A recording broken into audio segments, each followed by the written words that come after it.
بسم اللہ الرحمن الرحیم۔ محترم سامعین، ناظرین و ویورز، السلام علیکم ورحمۃ اللہ وبرکاتہ۔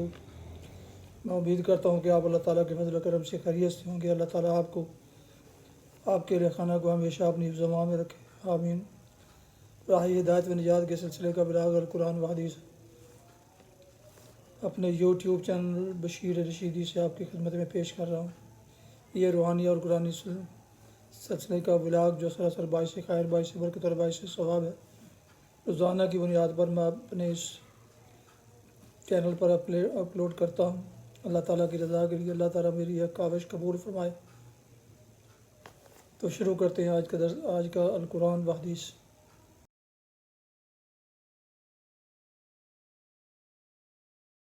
اعوذ باللہ من الشیطان الرجیم، بسم اللہ الرحمن الرحیم۔ فلعلک باخع نفسک علی آثارہم ان لم یؤمنوا بہذا الحدیث اسفا انا جعلنا ما علی الارض زینۃ لها لنبلوہم ایہم احسن عملا وَإِنَّا لَجَاعِلُونَ مَا عَلَيْهَا صَعِيدًا جُرُزًا۔ صدق اللہ العظیم۔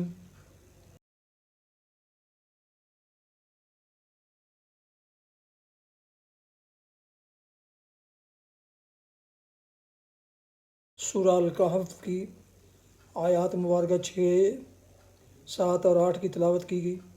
اس کا اردو ترجمہ پیش کرتا ہوں۔ فَلَعَلَّكَ بَاخِعٌ نَفْسَكَ عَلَىٰ آثَارِهِمْ۔ اچھا تو اے محمد صلی اللہ علیہ وسلم، شاید آپ ان کے پیچھے غم کے مارے اپنی جان کھو دینے والے ہو اگر یہ اس تعلیم پر ایمان نہ لائے۔ واقعہ یہ ہے کہ یہ جو کچھ سر و سامان بھی زمین پر ہے، اس کو ہم نے زمین کی زینت بنایا ہے تاکہ ان لوگوں کو آزمائیں ان میں کون بہتر عمل کرنے والا ہے۔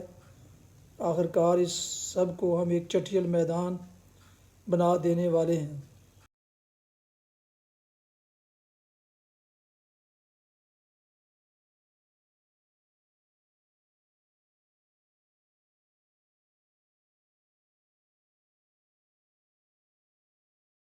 آیات مبارکہ کی تفسیر۔ اگر یہ اس تعلیم پر ایمان نہ لائے، یہ اشارہ ہے اس حالت کی طرف جس میں اس وقت نبی صلی اللہ علیہ وسلم مبتلا تھے۔ اس سے صاف معلوم ہوتا ہے کہ آپ کو رنج ان تکلیفوں کا نہ تھا جو آپ کو اور آپ کے ساتھیوں کو دی جا رہی تھیں، بلکہ جو چیز آپ کو اندر ہی اندر کھائی جا رہی تھی وہ یہ تھی کہ آپ اپنی قوم کو گمراہی اور اخلاقی پستی سے نکالنا چاہتے تھے، اور وہ کسی طرح نکلنے پر آمادہ نہیں ہوتی تھی۔ آپ کو یقین تھا کہ اس گمراہی کا لازمی نتیجہ تباہی اور عذاب الہی ہے۔ آپ ان کو اس سے بچانے کے لیے اپنے دن اور راتیں ایک کیے جا رہے تھے، مگر انہیں اصرار تھا کہ وہ خدا کے عذاب میں مبتلا ہو کر ہی رہیں گے۔ اپنی اس کیفیت کو نبی صلی اللہ علیہ وسلم خود ایک حدیث میں اس طرح بیان فرماتے ہیں کہ میری اور تم لوگوں کی مثال اس شخص کی سی ہے جس نے آگ جلائی روشنی کے لیے، مگر پروانے ہیں کہ اس پر ٹوٹے پڑتے جل جانے کے لیے ٹوٹے پڑتے ہیں۔ وہ کوشش کرتا ہے کہ یہ کسی طرح آگ سے بچیں، مگر پروانے اس کی ایک نہیں چلنے دیتے۔ ایسا ہی میرا حال ہے کہ میں تمہیں دامن پکڑ پکڑ کر کھینچ رہا ہوں اور تم ہو کہ آگ میں گرے پڑتے ہو۔ یہ حدیث ہے بخاری اور مسلم کی۔ اس آیت میں بظاہر تو بات اتنی ہی فرمائی گئی ہے کہ شاید تم اپنی جان ان کے پیچھے کھو دو گے، مگر اسی میں ایک لطیف انداز سے آپ کو تسلی بھی دے دی گئی کہ ان کے ایمان نہ لانے کی ذمہ داری آپ پر نہیں ہے، اس لیے آپ کیوں اپنے آپ کو رنج و غم میں گھلائے دیتے ہو۔ آپ کا کام صرف بشارت اور انداز ہے اور انذار ہے، لوگوں کو مومن بنا دینا آپ کا کام نہیں ہے۔ لہٰذا آپ بس اتنا اپنا فریضہ تبلیغ ادا کیے جاؤ، جو مان لے اسے بشارت دے دیں، جو نہ مانے اسے برے انجام سے متنبہ کر دیں۔ آخرکار اس سب کو ہم ایک چٹھیل میدان بنا دینے والے ہیں۔ پہلی آیت کا خطاب نبی صلی اللہ علیہ وسلم سے تھا اور ان دونوں آیتوں کا روح سخن کفار کی جانب ہے۔ نبی صلی اللہ علیہ وسلم کو ایک حرف تسلی دینے کے بعد اب آپ کے منکرین کو مخاطب کیے بغیر یہ سنایا جا رہا ہے کہ یہ سر و سامان جو زمین کی سطح پر تم دیکھتے ہو اور جس کی دل فریبیوں پر تم فریفتہ ہو، یہ ایک عارضی زینت ہے جو محض تمہیں آزمائش میں ڈالنے کے لیے مہیا کی گئی ہے۔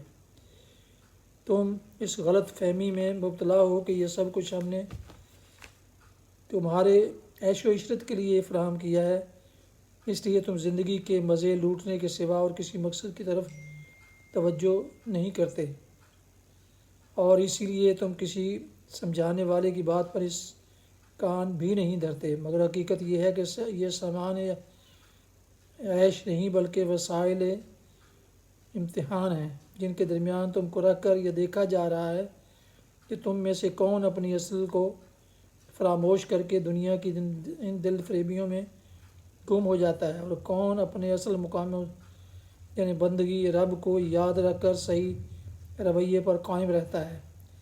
جس روز یہ امتحان ختم ہو جائے گا، اسی روز یہ بساط عیش الٹ دی جائے گی اور یہ زمین ایک چٹھیل میدان کے سوا کچھ نہ رہے گی۔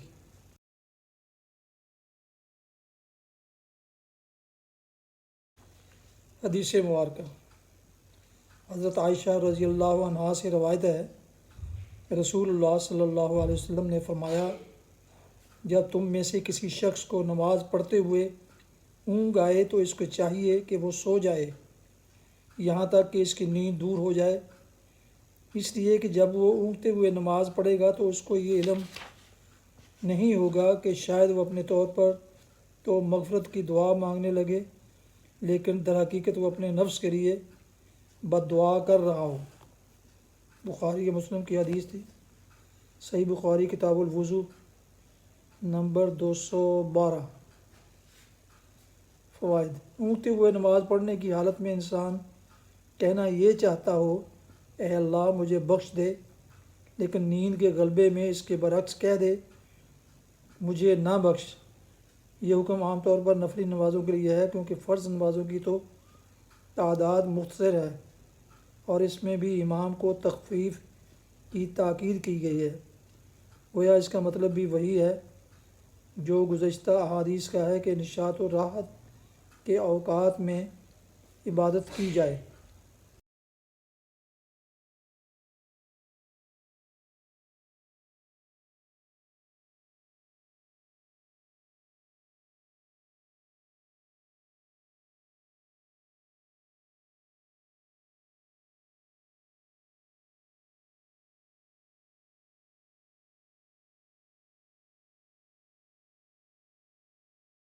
ناظرین محترم اور ویورز، ابھی آپ دیکھ رہے تھے اور سن رہے تھے راہ ہدایت و نجات کے سلسلے کا ولاگ القرآن و حدیث، جس میں آپ نے سورہ الکہف کی آیات مبارکہ 6 تا 8 کی تلاوت، ترجمہ اور تفسیر سماعت فرمائی۔